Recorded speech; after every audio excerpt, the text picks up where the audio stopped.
It takes a lot of guts to enter a cocktail competition when you're new to the business. But thanks to a gently prodding and supportive mentor, our guest today, Ninon Fauvarque from Annecy France, entered the Havana Club Grand Prix. What's the worst that could happen? Bonjour.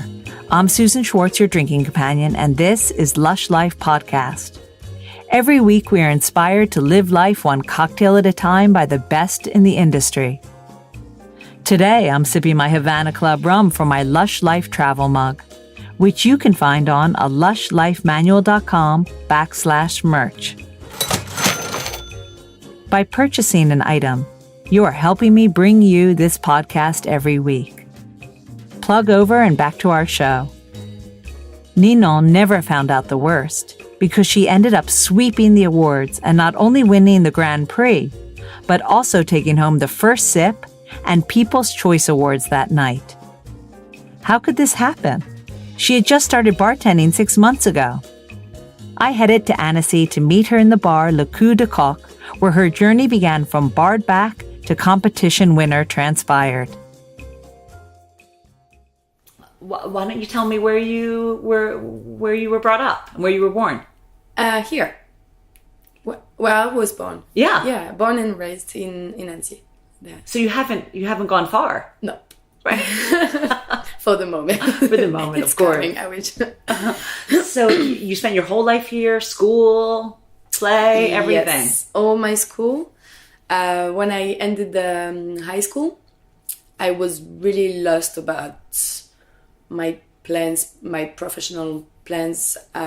Was there anything you liked to study? No, specifically? Not that much. No. School wasn't my my best thing. I was so I called my big brother and I was like, I'm really lost. I don't know what I'm going to do. And he was working in a farm in Panama, Central America. And he just said, okay, come over.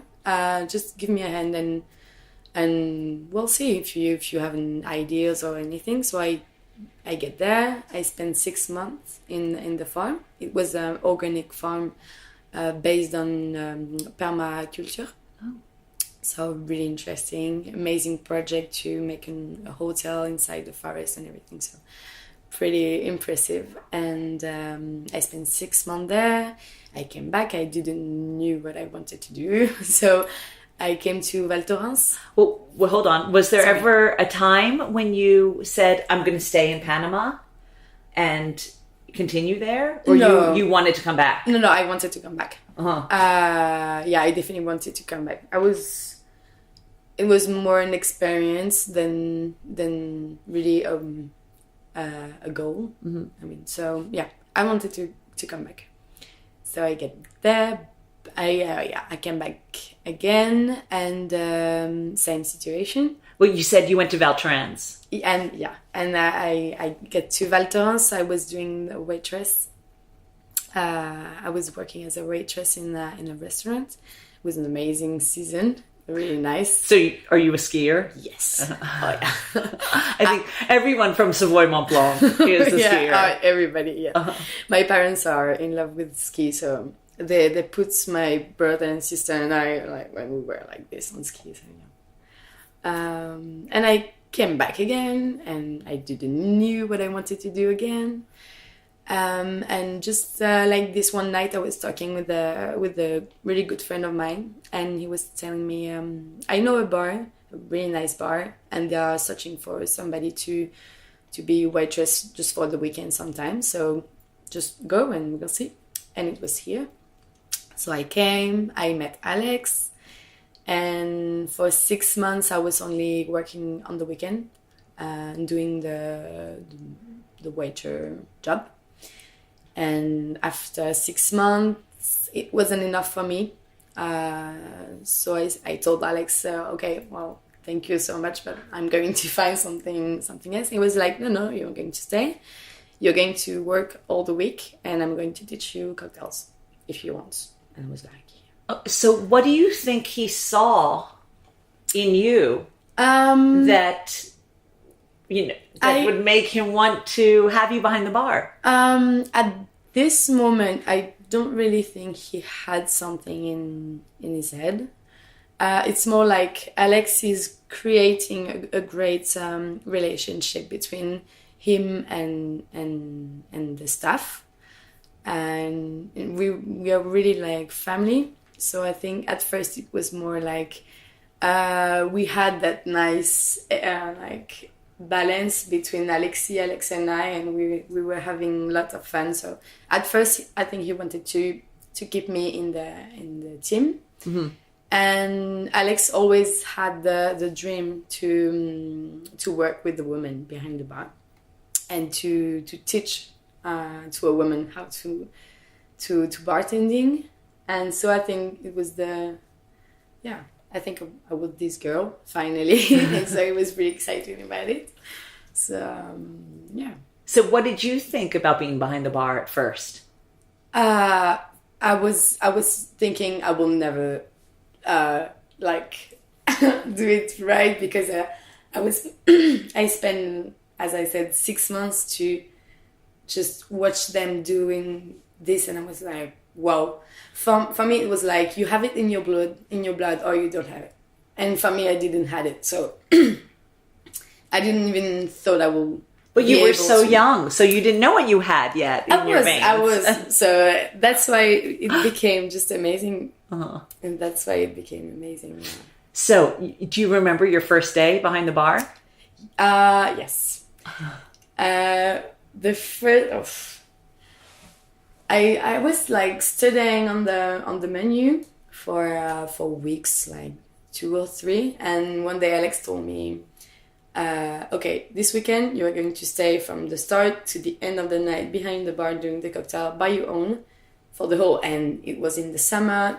The bar was full and it was shaking, but it's crazy, so nice. We call that trial by fire. Trial by fire. Did you think, I'm never going to do this, or yes, I am up for that challenge? I was up. I was definitely up. I was not like, I will never have it, but I was like, that's so fun. Just let's go and we'll see. More curiosity than, yeah. So, gosh, I can't even imagine, someone saying, I want this cocktail. And you're like, I don't even know what that is. Or, yes. I was asking Alex all the time, what is this? What is that? I don't know. And you have to have a memory, a huge memory to have all these classics, all these rules, simple rules in cocktails. And yeah, I think, it was crazy. So crazy. After that first night, yeah, obviously you're here, so we kind of know the answer to this, but did you think, oh my goodness, it's in my blood, like I want to do this? Not the first night. No. Not the first night. At 4 o'clock in the morning, you're like, I just want to go to sleep. I was like, I survived. But no, I think it came a little bit after that, maybe 2 months, just the time that I get like relax and I had enough experience to enjoy it. It's like in ski, when you start, you fall, you fall, you fall. So when you get to the point that you're starting to enjoy, wow, that's nice, and having the sensation and everything, being really good in your movement and everything, I think at this point I was like, yes. I love the ski analogy, because I know I'm a terrible skier. So when the first time off you get off the ski lift and you don't know what's beyond. Now, is it going to be a really nice, easy blue? Or have you, the instructor sent me to a red and I'm just looking straight down? And right on that first day, I see you as looking straight down the red going, oh my God, it's never going to happen. But of course, as you get more familiar. Yeah. Exactly. And the names of the cocktails and and you know how to. And you've been on that slope before, right? Exactly. That red doesn't look so scary. Well, it can still be scary, but the same way. Yeah. It's a different kind of scary, I guess. It is. So, did you find that you liked making the classics? Was there a type of cocktail that you were like, oh yeah, I got this? What kind of cocktails family you mean? Yeah. I like sweetness. I like sweetness. I'm more like fresh and sweet drinks, like sours. I like egg white. I like something like not that much something dry, or I like bitterness, but not too much. Yeah, I think it's... I guess what I should have asked you was, before you started making cocktails, Yeah. were you a drinker of cocktails, or were you what kind of stuff did you drink? Wine most of the time. I'm in love with wine. But not that much, actually. Actually, not that much. Well, mojito, but all the time. It's not... not that much. I'm not a cocktail snob. I think a mojito is a great drink. Yeah. No. I mean mojitos because like everybody knows everyone, it. Right? Everybody drinks it. Right. Like, so it's not specially. I was not a special cocktail drinker, but I love Marito. It's one of my favorite too. So you're behind the bar. You're learning. When did you think this could be my career? I never thought it. You just kept thinking it was temporary? No, just a little bit, yes. I was in my head. I was realizing that in this job, I had so many things that was what I was expecting from a job. You have the artistic way, then you have so many things you can do. In creation, I mean. You have the social way, you have to take care of people and to understand what they really like to make them a really personal cocktail. And it's the party. You have so many things that I really, really like and that I enjoy in my job. But when I subscribed in the contest, I really thought it would not work at all. It's been 6 months that I was doing the cocktail when the contest happened. So before the competition, obviously Alex saw that you were progressing and doing really well. Yeah. How long did it take before you felt comfortable to even enter a competition, or you were thinking creatively? I didn't really. I didn't want it to actually. It's more Alex that wanted me to go on this competition. I never felt really competitive. I don't really like to push others to make my place or anything, but Alex is really like, yeah, let's go competition. He really likes it.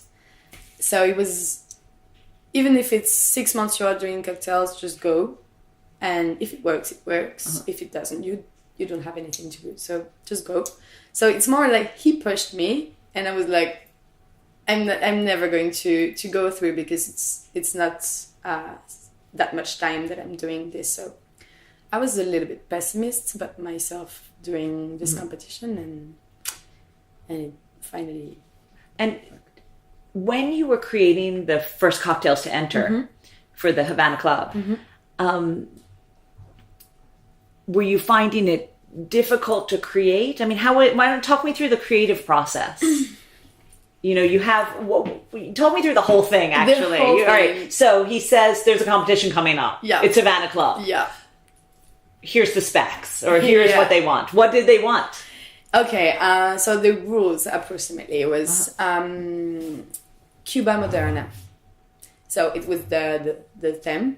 So we had to create a drink about this, and they were pushing us to use the like dance music, stuff like that. But it's pretty difficult to create a drink about dance. Okay, I'm going to.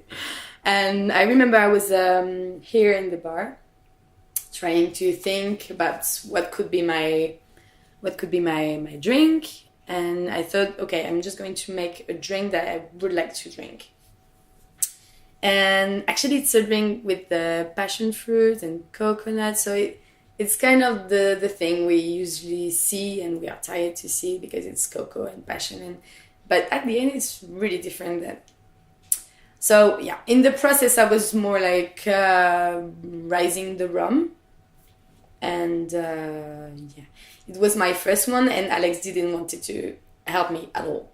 I was like, just drive me a little bit. He was, you do it by your own coconut. Like, just... Well, already you said that you like fruity flavors, so you went with what you like, the passion fruit, the coconut, the fruity flavors to start off with. Mm-hmm. And I love to cook, so I think it helped too, because I trust in my taste and my palate. But I was really doing like, okay, like this, or a little bit more like this, but it was my first drink. So you just said you love to cook. Yeah. So what do you like to cook? I like I've lost the word in English. Legume. Yes, vegetables. Vegetables in every way. So were you always cooking? Yeah, until I'm young. So you were always cooking. So you knew your way around flavors already. Oh yeah. Okay. Definitely. So you're coming at this. You may not think that you know, but you've been working with flavors. Exactly. In the kitchen for so long, since you're little. Yeah. So that's why I was saying that I trust in my taste. Right. But at this moment, I didn't really knew the rules to create a drink properly. Mm-hmm. Because there is rules. But at this moment, I didn't use dance. Yeah. That's a rule. It was more like freestyle. Okay, I like it. It is good. Right. And it was crazy because when we sent the recipe, we had to send a video of ourselves, presenting ourselves. So it was the worst part of this competition. I remember my brother was filming, and I think we did like 15 or 16, maybe 17 like videos, different videos, and crazy. I was so stressed. It was the worst. Wow. But yeah. So you created this recipe. Yeah, you create the recipe. How did you know when it was finished? Because the time was running. Oh, right. I love the honesty. Now, had Alex tasted it or no? Okay. I make him try it one time, and his only answer was I was like It was I was like yes, no, good, bad. What? Just help me. I was so lost. I was angry about him because it was like, you pushed me through this competition and you don't even want to help me. And he was like, it's your thing. I'm not going to give you the answers. You just have to do it by yourself. And today I'm so thanks to him that he did it this way, because all I did is it's all yours. Yes, it's all mine, and I'm really proud of this now. But at the moment I was like, don't want to help me, just at least your brother helped you with the video. Yes. So you had a little. So you sent in everything. Yes. And did they tell you yes? Could you have not gone through? Yeah. All right. Yeah. So at they first, sent everything. You send everything. Yeah. You're selected or not. Okay. At this point, we had to pass at the Régional in Lyon. In front of a jury, there were four or three jury, and you are doing your drink, and you are explaining why you're doing it. Everybody's tasting it, everything, and this is the best part of the competition. You are shaking, and at this point they were keeping 2. We were all 12. They were keeping 2 in each region, and then we were meeting in Paris, and we were 10, and the winner was going to represent the France in Cuba. So when they said, okay, you're in Lyon, it's yours and another person. Yeah. Could you believe it? No. Even just when they selected me with the recipe, I was jumping in my apartment with my mother and father, and was like, yes, it's good, it's okay. I was like crazy. I think if it had been done at this point, I would be just so happy, even if it was just like this. So you're off to Paris, And how many people were in Paris? In Paris, the competitors, you mean? Right. We were 10. 10. We were 10, and... And how many did they take from from Paris? From Paris to go to Cuba. Yeah. One. Oh, one. Yeah. One to represent the France, and that's it. And there to Cuba, we were 41 countries. So, yeah, huge. So how did you feel about competing? Because you said you're not a competitive person. How did you feel? Let me say this a different way. Did you feel that you were competing against the other people? Or you were just competing, with yourself? I think it was with myself. Because in every steps of the competition, regional, national, or the more incredible was in Cuba, because we were so close from each other's, and I didn't even thought it would be possible to have a friendship with someone that you have to fight against. So I think it was the more beautiful part of the competition is the human thing we had together. So yeah, it was a really positive surprise for me, because in my mind I was afraid that people would be like, no, it's me, and more aggressive. Yes, but it was we were all helping to get each other.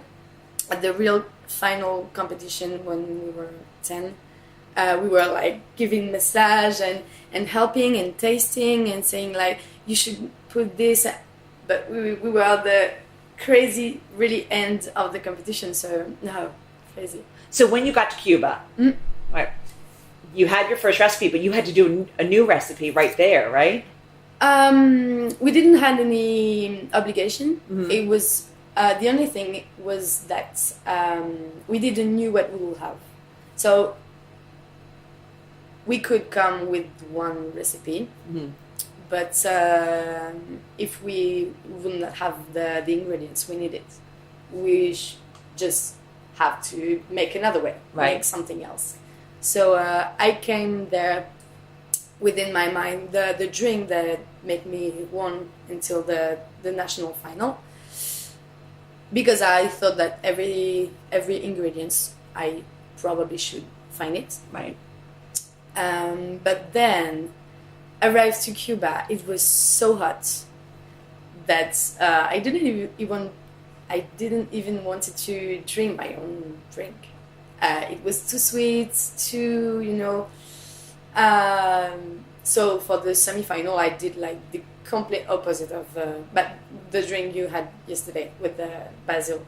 I did this one, but this one didn't exist before Cuba. So you were in Cuba and you thought, I have to make another drink. Yeah. What am I going to do? Yeah. Again, where did you start? So you, obviously with flavors. Yeah. You said not so sweet.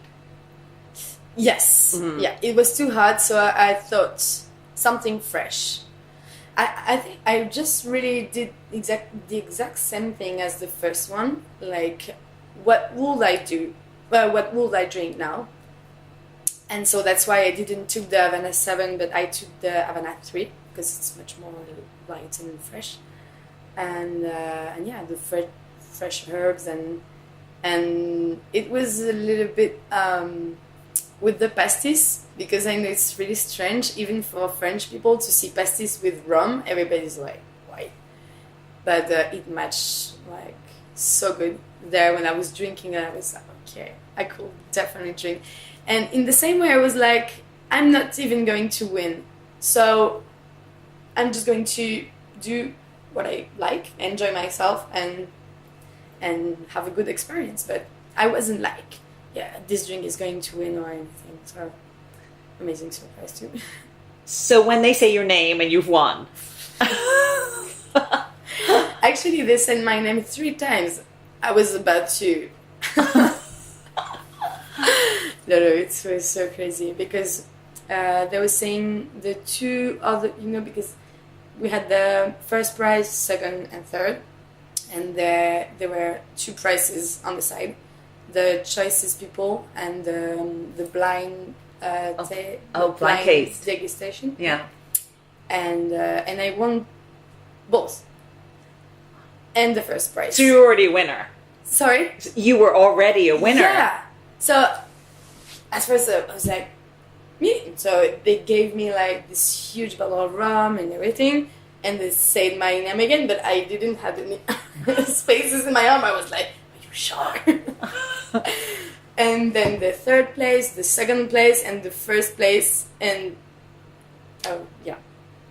I think I didn't really I think it took me like 2 months to really realize what just happened.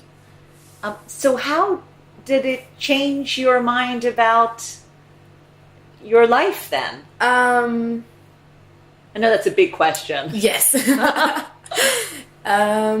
When you came back and Alex was like, look, oh my God. Yes. He must have been so proud. He was so proud. He left me a vocal message on my phone. It's 2 minutes. He's crying during two minutes. Now you're going to make me cry. He's he was so proud. So proud. It was just the first time that I came back from Cuba, I came back from Geneva, and I saw my family, my sister, and everybody to celebrate it. And I said, just have to give it to Alex. So I just came to the bar. The bar was open, and all the bar was full. I just entered inside the bar, and I was like, and just put it in the bar, looking at Alex, and he didn't saw me enter in the bar. Uh-huh. So I just looked up, and he was like, and he came, and he was like doing, like this in front of the bowing, right? Everybody in the bar was like, get up, and he's a really pride guy. Mm-hmm. So first time and last time I see him doing this. But crazy to see people that people are coming in and they are so proud of you that you come from a little place, and so it's a crazy feeling, and I'm not a really confident person, and I think it pushed me a lot about my capacities, and crazy year. So what are you doing with Havana Club now? I think with the first prize you have a prize cash. Oh. Uh-huh. Is it the right word? Yeah, cash prize. A cash prize. But it's not like they're not only giving you money, it's money for a professional project. Okay. So I have to make my own thing, and I present it to them, and they are just going to give me the money to do it. So I'm working on it. You started the process. Yes. I don't want to open my place because I don't want to be like this. I'm too young for this, and I don't have the knowledge or the experience to make something huge like this. So my idea for the moment, but there is nothing really official. I really wanted to meet all the other competitors again and to push them a little bit in lights if I can. So the idea will be to make a nice tour, to visit them in their country, in their bar, and to ask them to create a cocktail that's between their culture and ecology, like with the techniques or ingredients.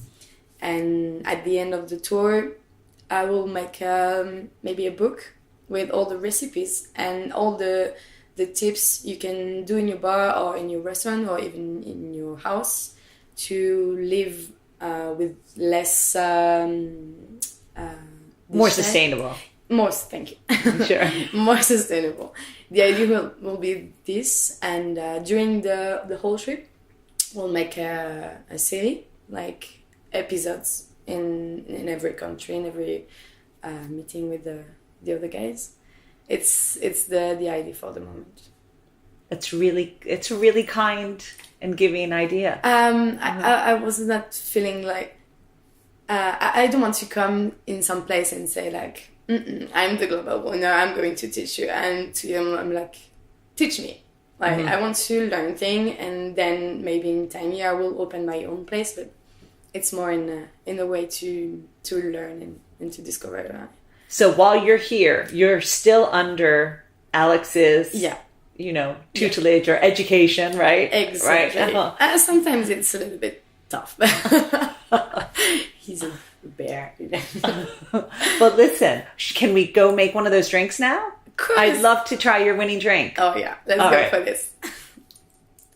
How amazing it was to meet not only Ninon in her hometown, but also Alex, her mentor behind the bar.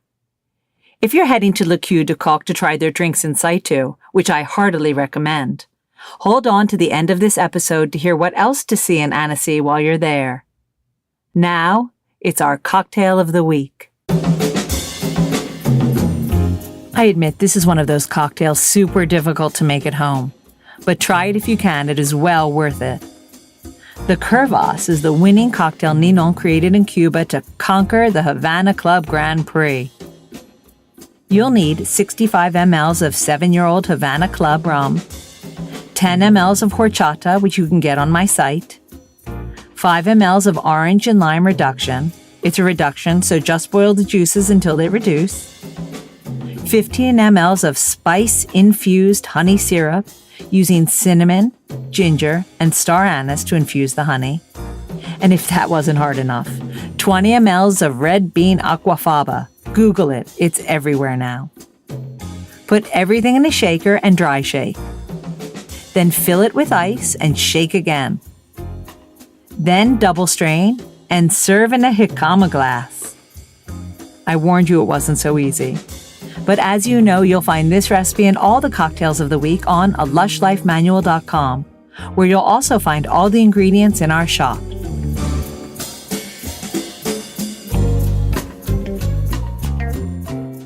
If you want to know what else to do in Annecy, France when not having fabulous cocktails at Queue du Coq, head to my travel site, bestbitsworldwide.com, where I've written a few posts on what to see and where to eat in this gorgeous town on France's second largest lake. Next time on Lush Life, we'll be celebrating St. Patrick's Day slightly early with James Goggin, brand advocacy manager for Maverick Drinks. And yes, he is Irish. Remember to head to lushlifemanual.com/merch for your travel mug. It really helps us to bring you this podcast every week. Until next time, bottoms up. Thanks for listening to the Lush Life Podcast. For more information and links to everything you've heard, plus a whole lot more, please visit lushlifemanual.com. Always remember the wise words of Oscar Wilde. All things in moderation, including moderation. And always drink responsibly. Okay, I said that last part. Theme music is by Steven Shapiro and used with permission. Lush Life is produced by Evo Terra. And I'm your drinking partner, Susan Schwartz. I'll see you at the bar.